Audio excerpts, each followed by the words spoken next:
All right. Hey, everybody. We're back. I am Brandon Beston with Spill the Tea, Build the Block. You will notice that our co-host, SalLynn Duran, is not here this week. SalLynn's taken this week off. She's getting ready for an awesome vacation with her family. So she is busy packing and getting ready for that. We have an awesome special guest with us today. He is my friend. He is the Chief Development and Operations Officer at One Colorado, which is the state's leading LGBTQ advocacy organization. So thanks for being with us today, Alex. No problem. Glad to be here. How are you doing today? I'm doing good. Yeah? Yeah. Awesome. How has your week been? Week has been busy, for sure, with it being Pride Month, as you know. But it's been Happy Pride. Happy Pride. Happy Pride, everybody. Yeah. But yeah, no, it's been good. June is our busiest month, as you can imagine. Yep. We go to over 20 prides every June. That's amazing. All over the across state. Colorado. Yeah. That's amazing. But yeah, it's a fun time. Good. Yeah, it's been a crazy week over here, just out here selling houses and doing the advocacy thing. Last night we had an awesome event. Alex and I were both at. It was Power and Community, which is an event for our corporate donors and corporate sponsors and people that are interested in becoming involved with the One Colorado organization. So it was a great event. We had a good talk and had a good time. Yeah. Thanks for being a part of our panel. Yeah, of course. Yeah. So, okay. Well, today, like Alex said, it's Pride Month. So we're here to talk about Pride and One Colorado and the work that One Colorado is doing to serve the state as a whole and make sure that all people in Colorado can thrive. So we'll get into it. You ready, Alex? I'm ready, Brandon. All right, Alex. We're right in the thick of Pride Month. On a personal and professional level, what is bringing you the most joy this year? And how is One Colorado celebrating the resilience of our community across the state? That is a great question. I would say personally, I've very much been valuing time, like quiet time just at home with me and my husband, Josh. Really giving me the opportunity to just recharge, center myself, and make sure that, I'm taking care of myself. And I would say professionally, what is giving me joy? I would say, getting to travel across the state and going to events all in very different parts of the state. Seeing the community come together to celebrate one another, to be their authentic selves, and just being in community with each other has been a really big joy over the past few weeks. Yeah. Going to Denver Pride is very different from going to Pride in Colorado Springs or Grand Junction. So it's really great to see the variety of what Pride can look like in all four corners of the state. So that's been really good. Yeah, I know this, as most people has known, because I've talked about it a lot of times, but I was the Grand Marshal of the Edgewater Pride. And what I love about Edgewater Pride is that it's so community, it's smaller than Denver Pride. It's so community based. It's really cool to see like just the community come together and celebrate and the joy. Oh my God, there were so many kids at Edgewater Pride, and it was just so cool. Like I'm thinking back, like for me as a little kid, what it would have meant to like know that there were people out in the world that were like me, and that it was okay to be yourself and just to be authentic and happy and joyful. And growing up gay was such a negative thing, and like coming out of the AIDS epidemic and like all of that, like it was just like it was more about the trauma of the community and not about the joy and the pride. Yeah, and I mean, I grew up in Texas, where it's a little different than Colorado. Yeah, if you could imagine. A little different. But growing up in Texas, I'm thinking back now, and I had never even been to a Pride until I moved to Colorado. Oh wow! Which is actually really wild to think about, because I was an adult and. You didn't go to Pride in college? No. Like in Austin, Texas? Mm-mm. Wild. Well, the thing too is that it's just so hot. I've been in the Austin Pride March before. It is unbearable. Yeah. That's a And once in a lifetime an, experience. I'm I'm never an air doing that again. conditioning kid. Yeah. Okay. But yeah, so coming So to what was your what year was your first Pride? And how old were you? It was probably 2015 when my first year here in Colorado. Wow.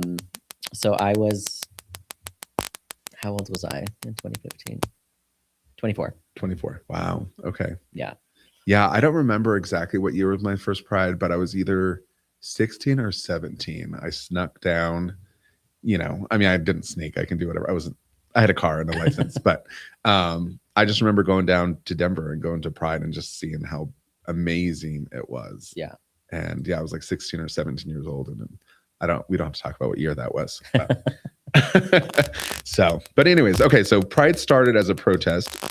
And today it feels like a beautiful mix of celebration and resistance, like we talked about. How does One Colorado ensure that okay, before I ask this question, let me back up. Alex, tell us what One Colorado is. For those out there that are listening that don't know what One Colorado is. Yeah. So One Colorado is the state's leading LGBTQ advocacy organization. Our work is really making sure that we have the rights and protections that we need so LGBTQ people and their families can thrive regardless of where they are in Colorado. So that it includes a lot of work. Oftentimes people think about our political advocacy at the Capitol or thinking about our lobby day, which is one of the largest lobby days in the state of Colorado. Mm-hmm. But we also have programs focused around youth engagement and youth civic engagement, around health equity. So we really do a lot of systems level work to ensure that the LGBTQ community can live life to the fullest in Colorado. That's awesome. Yeah, I mean, as a real estate agent, like I have clients that call me all the time, not to pick on your state, but like we talked about yesterday, I've had families in Texas that call me because they have trans children and they want to move away from a place where they don't feel safe and they don't feel like their child is going to be able to thrive. And that's the amazing work that One Colorado does, is that they've done the work to make sure that Colorado is a state where people can come and they can build roots and put down roots and where anyone, no matter who they are, can thrive, which is really awesome. Yeah. And I think, oftentimes people forget that in the not so distant past, Colorado was known as the hate state. Yep. We were not always the welcoming safe haven for LGBTQ folks like we've become. Right now, we have the safest protections for the LGBTQ community. Mm-hmm. And a lot of that is due to the work that One Colorado has been doing over the past 16 years. Yeah. Yeah, it's amazing. So support One Colorado. Okay, back to my question. Okay. Now that we've got everyone knows what One Colorado is. So Pride started as a protest, and today it feels like a beautiful mix of celebrations and resistance. How does One Colorado ensure that while we're out celebrating and spreading joy, we're also building the political power we need for the rest of the year? Yeah, that's a good question. And totally agree with you. It is definitely a mix of... Somebody didn't see on the air on the door, and we almost had another special guest. A surprise special guest. Sorry about that. No, it's okay. But, it's important for us, I think, to hold both of these truths at once, that this is a time for us to dance. It's a time for us to be in community with one another. But on the other hand, it's also a time for us to recognize that our community coming together in celebration is also resistance. Yep. Us being able to celebrate one another, us being able to go out living our best lives is a form of resistance. And anytime we are out in community, we remind folks of both of those things. It's Happy Pride, but also wanting to educate community about what is currently happening in Colorado and how they can use the resources that they have to be a part of the movement to defend our rights. So while we have the safest protections for LGBTQ folks right now, it's really important for folks to remain connected and remain involved, because we know that we have to continue to defend those rights. Yeah, and they're not secure. Right. Yeah. I mean, across the country, there's been, I think it was like 800 plus anti-LGBTQ plus bills were introduced this last year. A lot of those were defeated, but there's a bunch that weren't defeated. But again, Colorado is, is the state where we have the most protections. And I think what a lot of these anti-LGBT groups are doing is they're looking at Colorado. If they can take our rights away here and chip away at our rights here, then they can use that as a blueprint across the country to do that everywhere. And we're not going to allow that to happen. We are not going to allow that to happen. Hell no. Hell no. So, and yeah, joy is part of the resistance because they want us to live in fear and they do want us to live in hiding and to go back into the closets. And by being out and being at Pride and being joyful, that's us telling them, no, you're not going to take our joy away. You're not going to shove us back into the closets. Yeah. And it's important for us to come together. So my mantra over the past year has been that community is our superpower. That when our community has been under attack, over history, the thing that has really protected us and insulated us, I feel like, is our ability to come together. Yeah. I know we're part of every single community there is, regardless of faith, regardless of race or ethnicity or what country you are from. There's LGBTQ people in all of those communities. Absolutely. And it's important for us to, come together when our community is under attack and recognizing that our differences make us as a community stronger. Absolutely.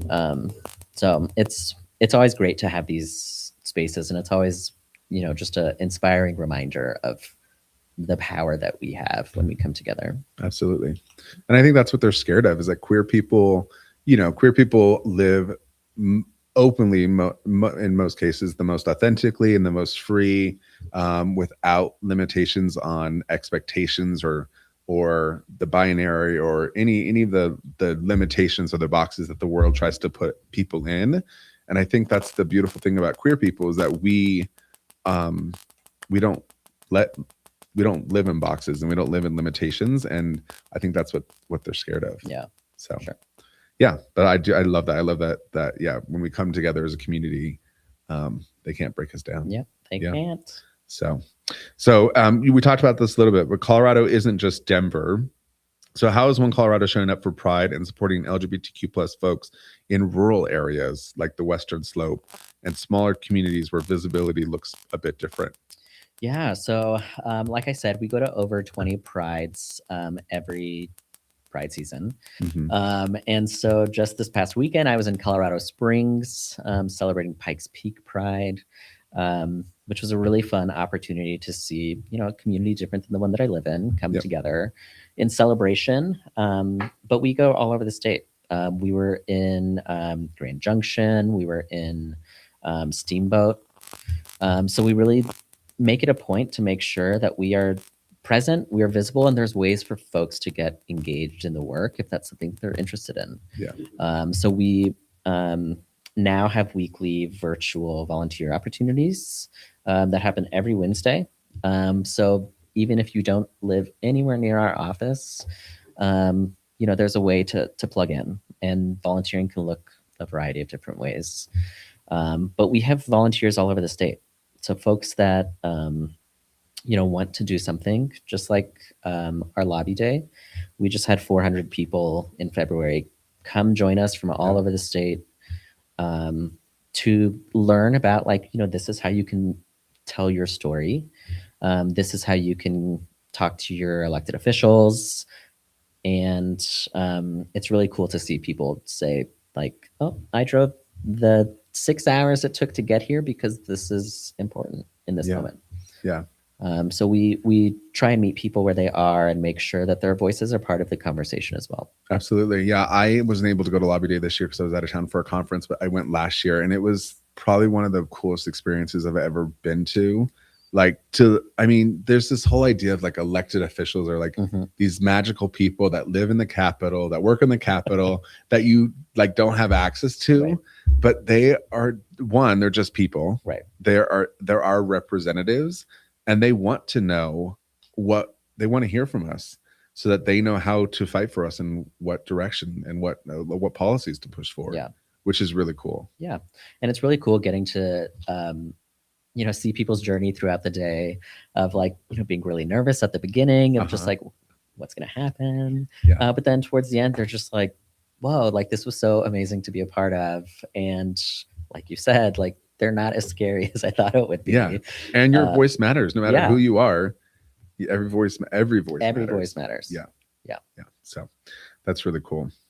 So, okay. So we're talking a little bit about the Capitol and politics. Beyond policy, the policy work that One Colorado does, you touched on this a little bit.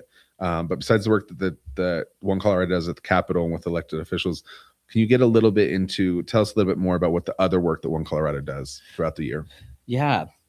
So starting with our Youth in Schools program, I think is a really amazing opportunity for young people to get involved in our work. So we, on our Youth in Schools team, have a group of this past school year, we had 20 young people on our GSA Leadership Council. Tell people what GSA stands for. So GSA stands for Gender and Sexuality Alliance. Okay. And when I was in high school, it standard for something different, but yeah, verbiage has changed. It changes over the years. But, yeah.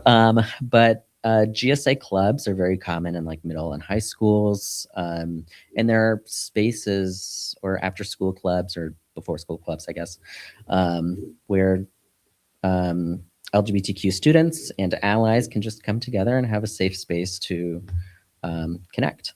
But we have a GSA Leadership Council, which is really an opportunity for these young people from across the state to be a part of the work that we do. So they help us plan our Youth Leadership Summit that we do every year.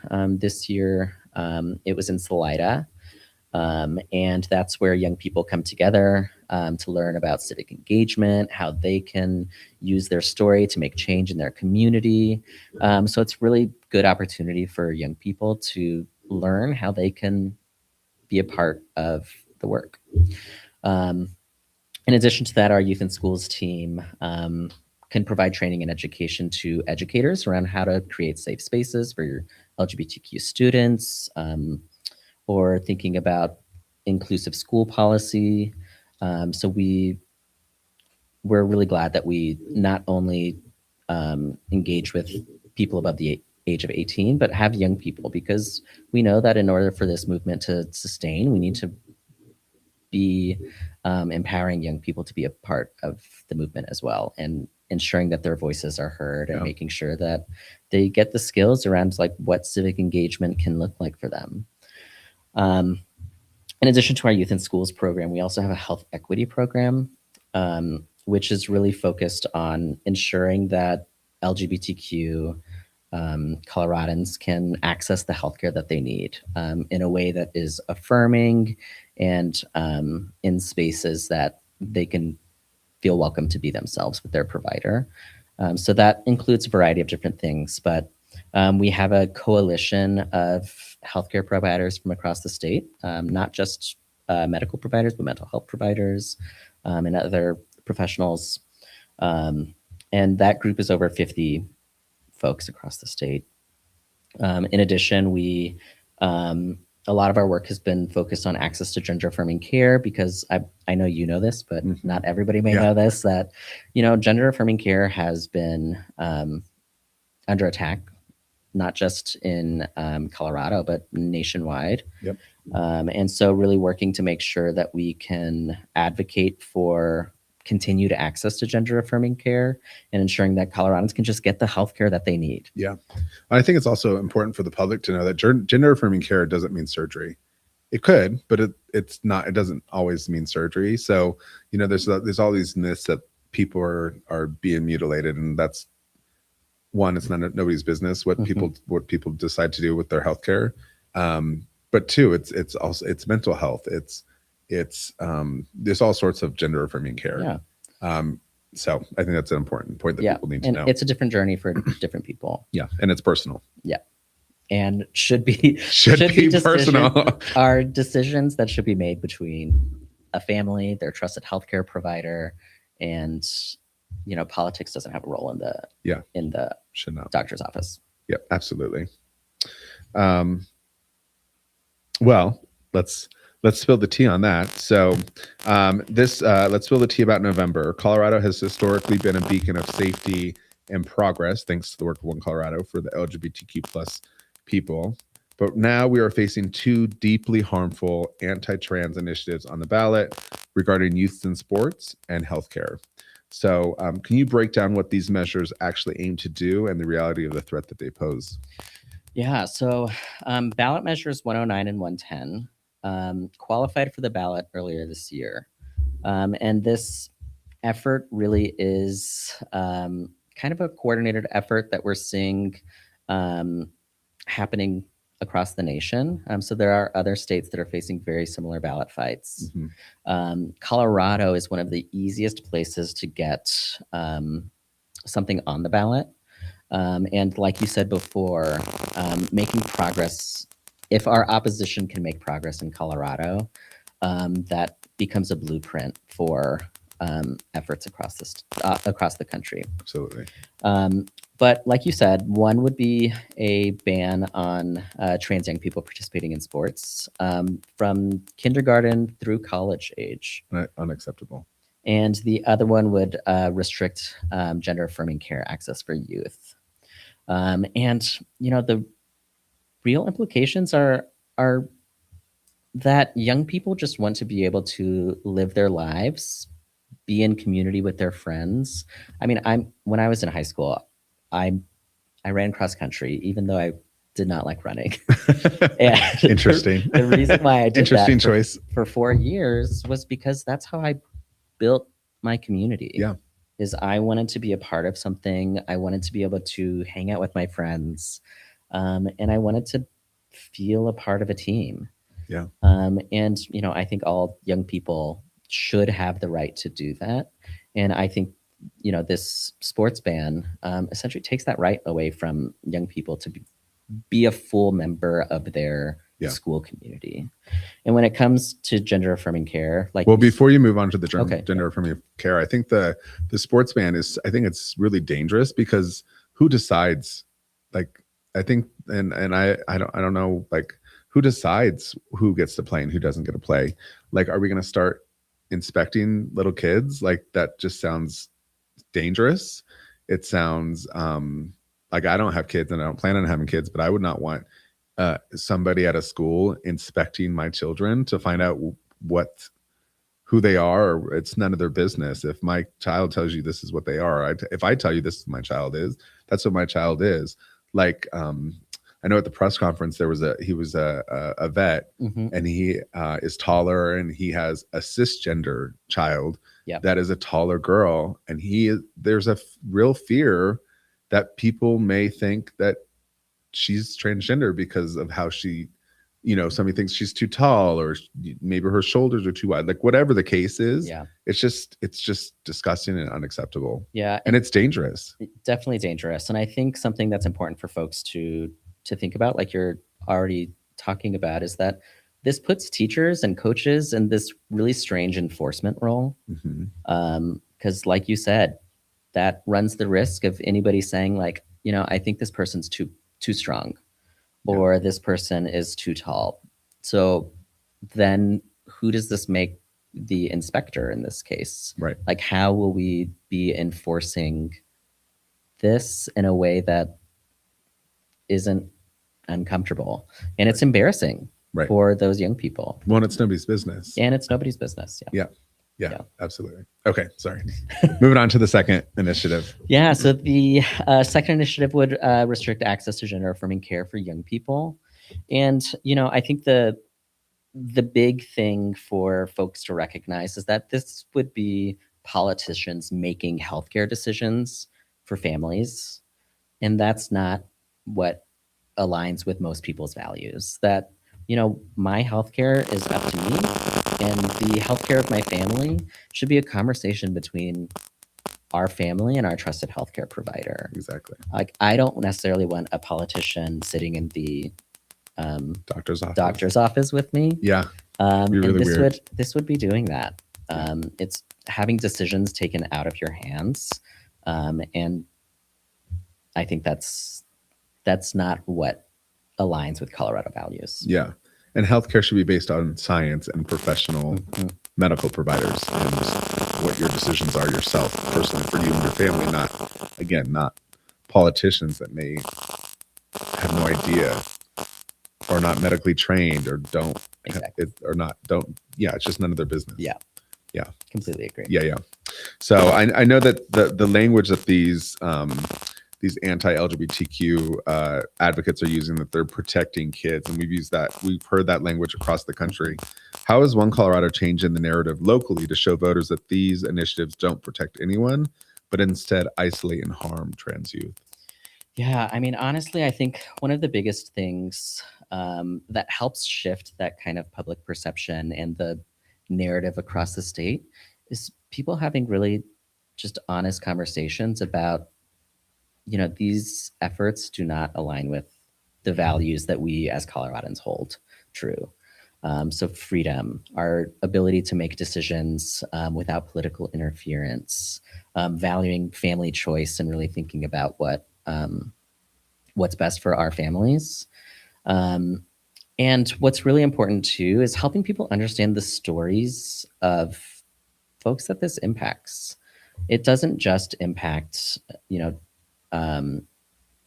the trans young people that this is directly targeting, but it impacts families. It impacts cisgender young people as well, like you talked about.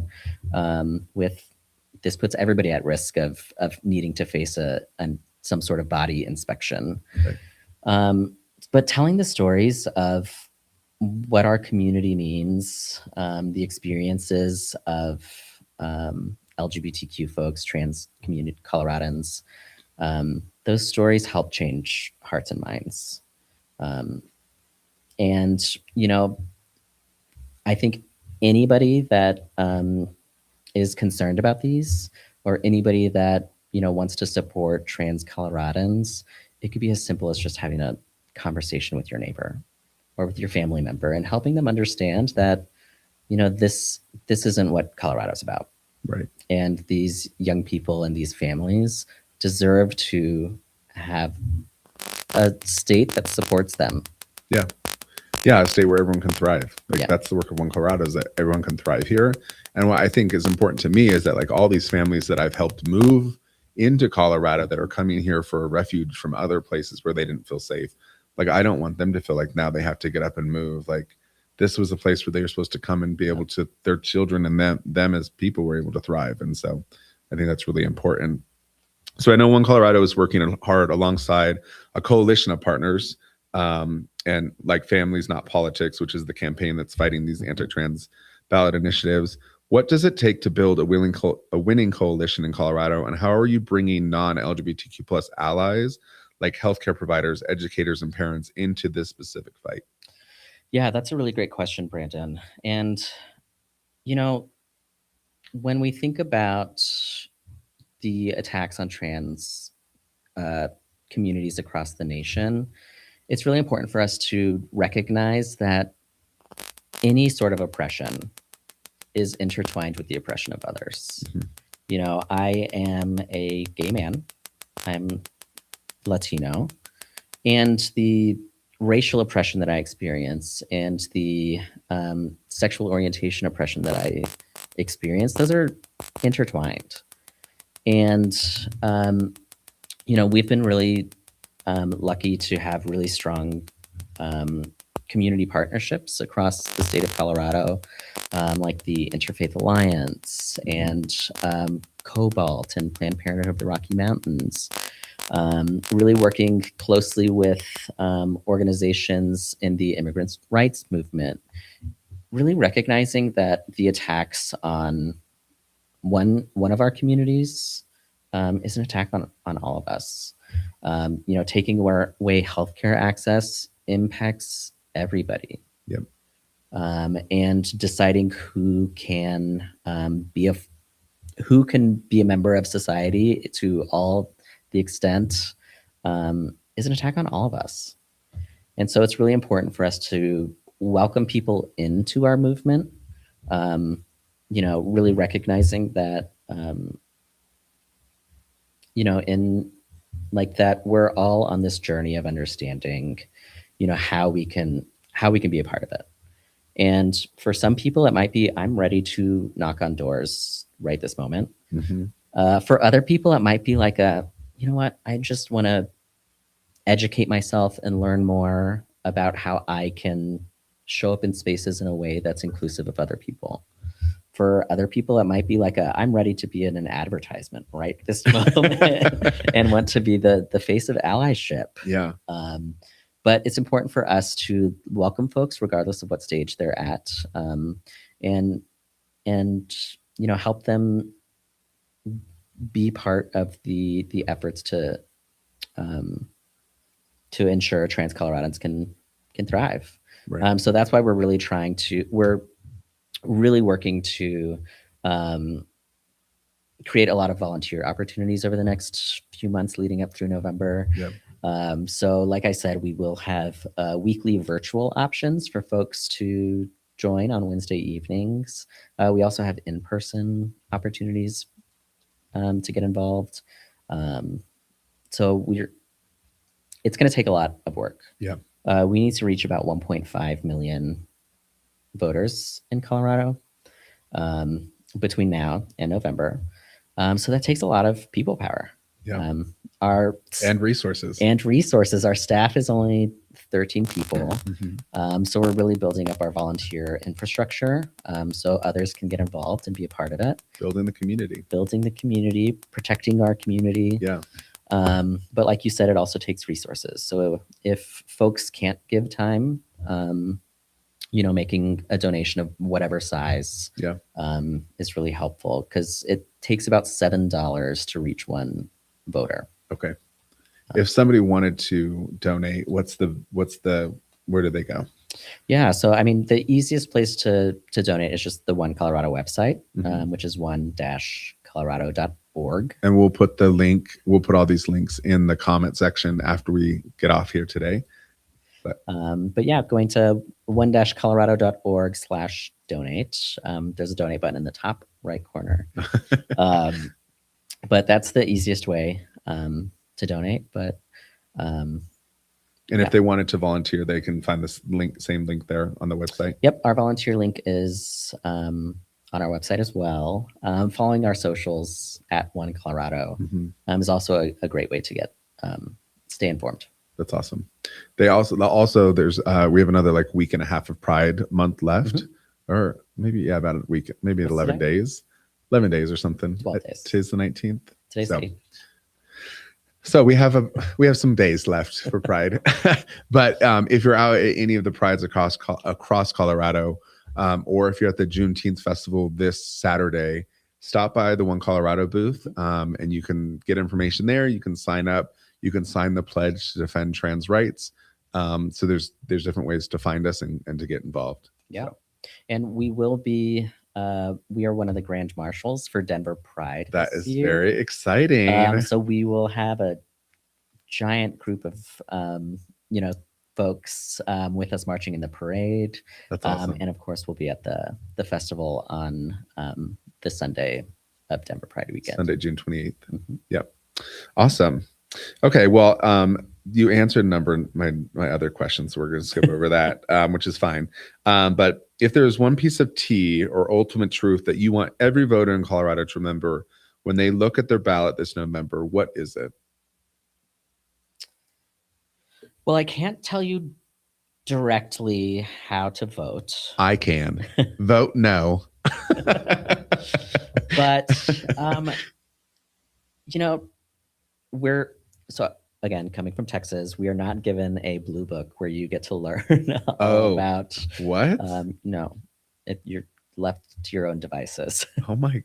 We are so spoiled here in Colorado. Yeah, with the mail-in ballot and the blue book, and yeah. So, but I would say, really think about that everything that you're voting on in the ballot is important. Doing research from trusted organizations is always important. But really think about, for the LGBTQ community, that, these attacks are on families, or on young people. And yeah, just keep that in mind, that we want to keep Colorado a place where LGBTQ folks can thrive. And that's welcoming of everybody. Absolutely. Yeah. But you can say, yeah, I can say, because I'm not a staff member, vote no. Okay, so next week is Denver Pride, like we said. What events are you most excited about?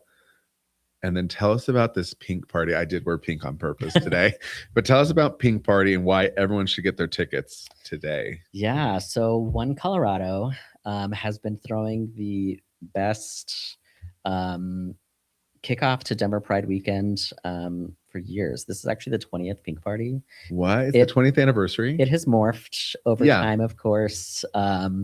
But Pink Party is One Colorado's largest fundraiser that directly supports our political advocacy work. So what does that mean? That means that it helps us elect pro-equality candidates in Colorado. It helps our ability to educate the community about these ballot measures and the impacts of those ballot measures. But first and foremost, it is a party. Yes. So it is the best party. I love it. I look forward to it every year, and I know exactly what I'm wearing, and I got it like 2 months ago. I'm so excited. I know. I need to pick finalize my outfit. Yeah, I'm not ready yet. It's time to finalize your outfit. But Pink Party is at Real Works, and it's on the 26th, starting at 6 p.m. We have RuPaul's Drag Race Nene Coco joining us as our headline performer. Was runner-up of this last season. Mm-hmm. We have Minerva, who's an amazing local queen that is going to be our host. And we have 4 other amazing local queens joining us as well. So there's going to be amazing drag show. And we have a 4-hour open bar, which... Come on. Which, there's no party that has an open bar, and no pride parties have open bars. Well, we do. Yeah, we do. So. Yes. And it's really just a really amazing way to kick off the weekend. And without the festival starting on Saturday morning this year, that means you can sleep in a little bit. I know, that is exciting. And a ticket to Pink Party does get you into tracks afterwards as well, which is a great way to just continue your night. But yeah, we're pumped to celebrate with everybody and really kick off Denver Pride weekend. And of course, we'll be at the parade on Sunday and the festival on Sunday as well. Yep. Yeah, and so the Pink Party is like I said, one of my favorite parties. It's not only does your ticket support the advocacy work and support the political work of One Colorado, but that open bar, like, you can't beat it. But I to all of our viewers, I have a special discount, so I will put the link to get that discounted ticket in the comments below after we sign off today. Yeah. So, all right, Alex, final question. What, right now in the world that we're living in, what is giving you hope? What is giving me hope? Something that's been giving me hope over the past few weeks, I got to spend Edgewater Pride with you, was just in Colorado Springs for Pride as well. It's been really inspiring seeing the parents with their kiddos at these different Pride events throughout the state. There are times where they might talk to us about, like, I'm trying to learn, like, this is new to me.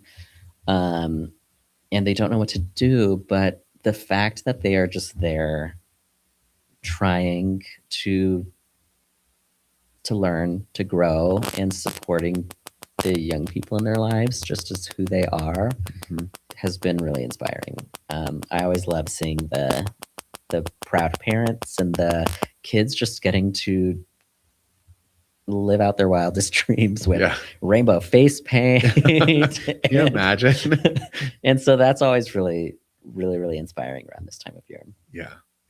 I love that. I did love seeing all the kids at Edgewater Pride. And I think it's just those parents, they love their children. They love the young people in their lives, and they just want to make sure that they're doing the right thing. Yeah. Whether the answers are not, but there's people out here that will help guide you. Yeah. So and that's what community is all about. What's been giving you hope?